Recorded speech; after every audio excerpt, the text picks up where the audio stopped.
Brian Kelly is on a mission to make himself public enemy number one in South Bend, Indiana, for reasons unknown.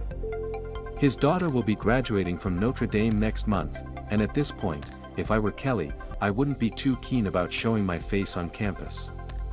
After 12 seasons at Notre Dame, during which he was given countless second chances and, after a rough start to his tenure, eventually became the winningest coach in Notre Dame history, Kelly shocked Irish fans when he announced in January that he would be leaving for LSU.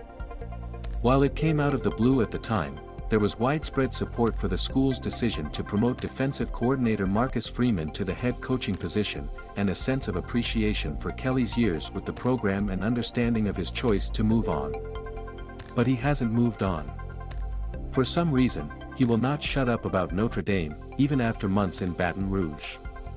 In a recent interview with AP, he went into the most detail yet about his decision to move, doubling down on some questionable remarks in recent months that boiled down to him blaming Irish players and the ND administration for his failures in major games against ranked teams, whether during the regular season or the postseason. "I can understand having some issues with administration," Kelly asked for updated facilities that he never got, and that could have been frustrating.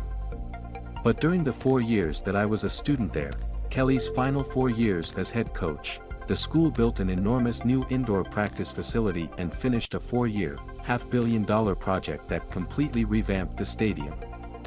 In the years before that, they installed turf for the first time at Kelly's request in Notre Dame Stadium and, perhaps most importantly, allowed Kelly to stay after going 4-8 in 2016 and losing to Duke at home. G/O Media may get a commission 43% off Flybird adjustable weight bench gains. Can be adjusted with ease between 7 back positions and 3 seat positions, has a weight capacity of 700 pounds, and is also quite comfortable too. Buy for $138 at Amazon. But instead of just talking about LSU's resources or the appeal of playing in the SEC or wanting a change of pace after a decade or even that $95 million contract, Kelly continues to talk, or, at the very least, imply about Notre Dame. Let's take a look at some quotes from the AP piece and another CBS piece from yesterday. On why he left: "I felt like I did everything that I could at Notre Dame and they felt like they did everything they could for me. From where I'm standing, there's no way to take this aside from Kelly implying that he was the reason that ND made it to the big games, and ND was the reason that he lost the big games. He did everything he could until he hit the ceiling that they apparently put over him, an excuse, nothing more, and one that will fall through very quickly if he's unable to win the big ones at LSU in the coming years. On LSU's Nutrition Center, we don't have that. We hand out food that's pre-cooked. Did you walk into the Guglielmino Athletics Complex at Notre Dame? There is no training table. We bring food in from the cafeteria.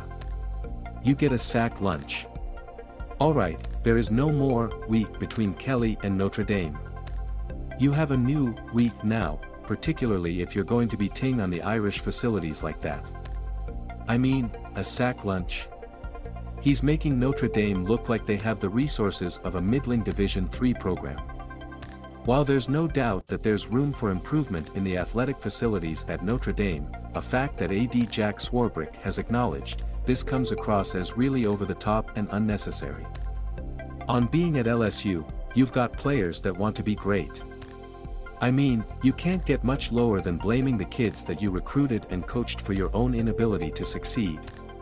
To make this statement is to tell the world that this is a new development, that the athletes at Notre Dame who made multiple CFP playoff and BCS championship appearances under Kelly did not win it all because they were somehow lacking the desire for greatness.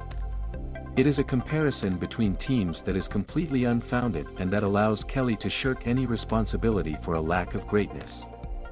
On recruiting, it starts with the ability to recruit within 3 hours of your campus. At Notre Dame I was in a plane for 4 weeks. I'd have to go into every state and pull their best player from their flagship high school. When I went to California, I had to beat USC or UCLA. When I went to Texas, I had to beat Texas or A&M. When I went to Florida, I had to beat Miami. Kelly's recruiting was always a point of contention with Notre Dame fans, happy to be getting consistent 10-win seasons, you could kind of overlook his lazy recruiting efforts, but it's clearer now than ever as Marcus Freeman gets what seems like a new 4 or 5-star commitment every week in his first few months of leading the program. Kelly didn't want to put the effort in, so the ease of recruiting he hopes to find in Louisiana will probably be a good thing. Yet another shoddy excuse for not winning the big ones, and also kind of a revealing statement that he wants to be somewhere where he doesn't have to work hard to earn the commitments of top recruits.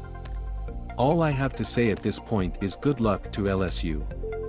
I'm sure you'll enjoy everything being your fault when things go wrong and everything being to Kelly's credit when things go right. Authenticity and the ability to accept accountability can't be bought, even for $100 million.